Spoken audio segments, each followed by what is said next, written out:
Hi there, welcome to Open Dialogue, and today creativity is alive and well in the film Bardo, False Chronicle of a Handful of Truths.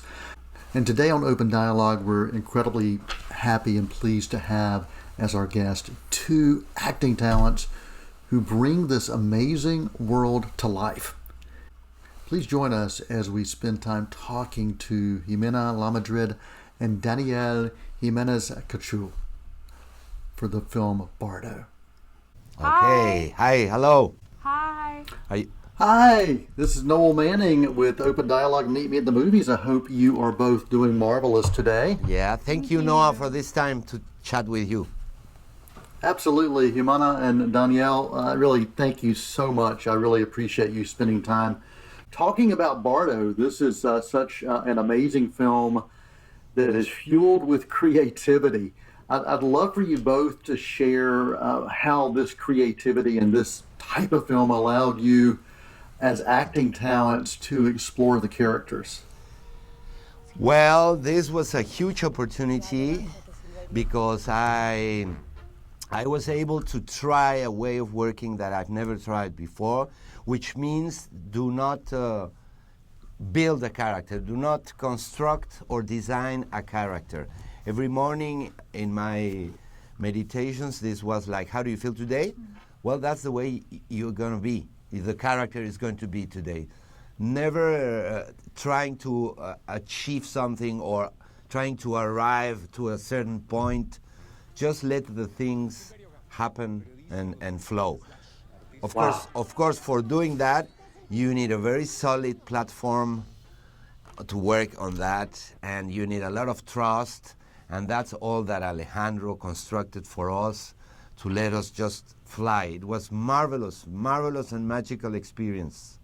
Yeah, he gave us a lot of rehearsal time, a lot of time to work on, we had a lot of time, months honestly, before we started shooting to work on the character and then rehearse a lot and learn our lines. So then by the time we were on set, we really got to play and listen to each other and be present. And sometimes you don't get that time, so it was really lucky for us.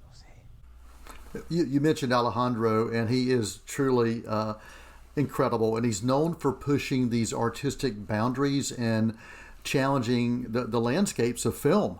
I'd love for you to share about kind of his guidance, maybe guidance you gained from Alejandro. I'd love for both of you to talk about that, both as his guidance as a writer and a director.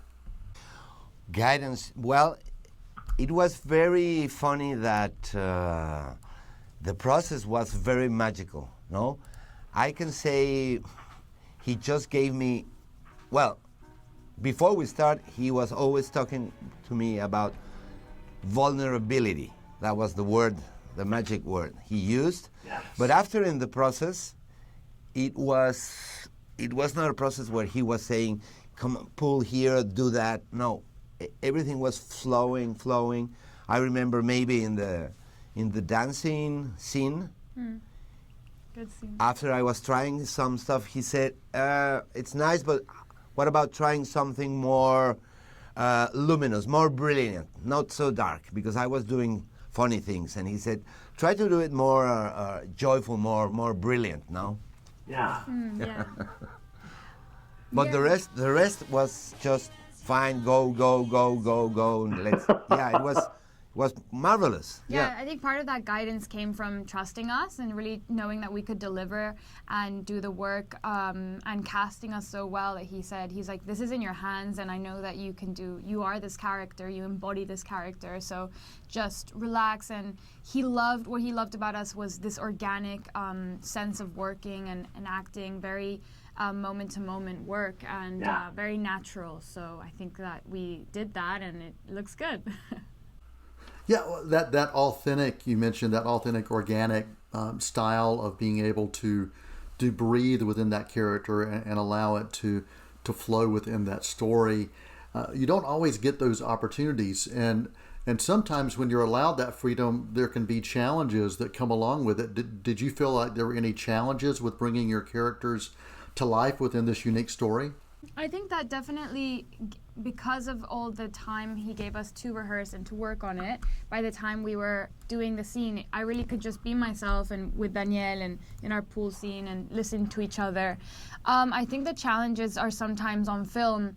It's, it's that there's 100 people waiting there or standing doing this and the lighting, and then the sun's going down and we need the continuity and repeat the scene, and then we're filming in the water and the water's cold. It's all of these outliers are around us, and you just have to really settle and focus and be present with this person and feel as if nothing is around you.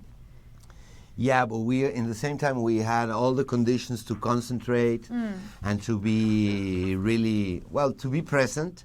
Maybe it's a challenge because it's very easy to say, just be present. Yeah. But it has to, it's a simple thing, but it's a complicated thing in the same time, no? Maybe for me, the scene of the pyramid of the corpses, it was complicated because on the top, I had to say this dialogue, and in the same time, not stepping on the bodies of the people. Maybe it's just a technical thing, but it was very, very uncomfortable. Like in the same time being there, sure and empowered, and it was really hard, really, really hard. Yeah, I can imagine. I have a hard enough time walking across the floor without tripping, so I can imagine what that scene was like for you.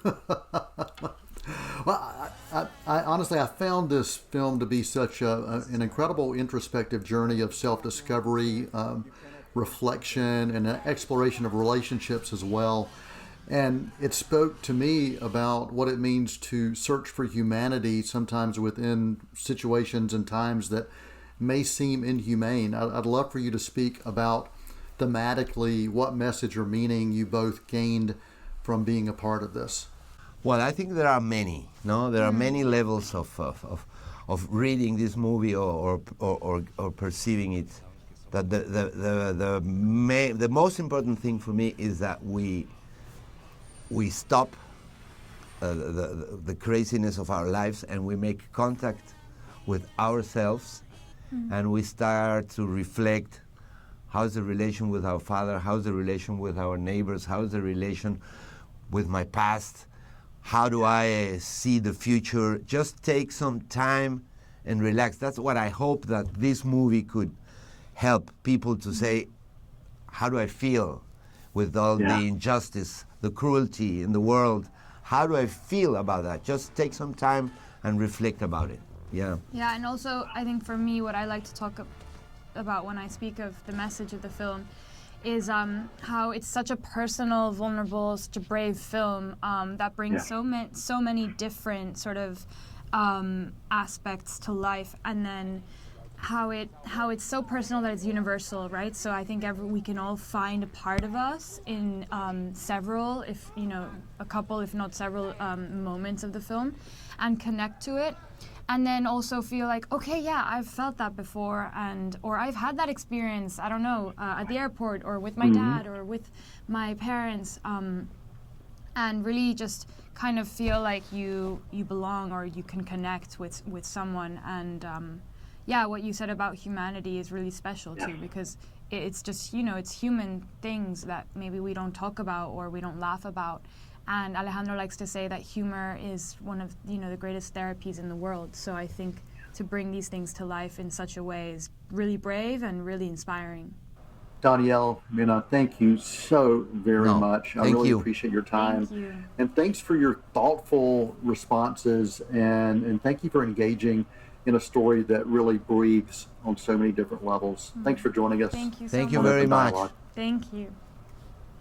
You can find this film as part of a Netflix exclusive in select theaters and on Netflix. For Open Dialogue, I'm Noel T. II.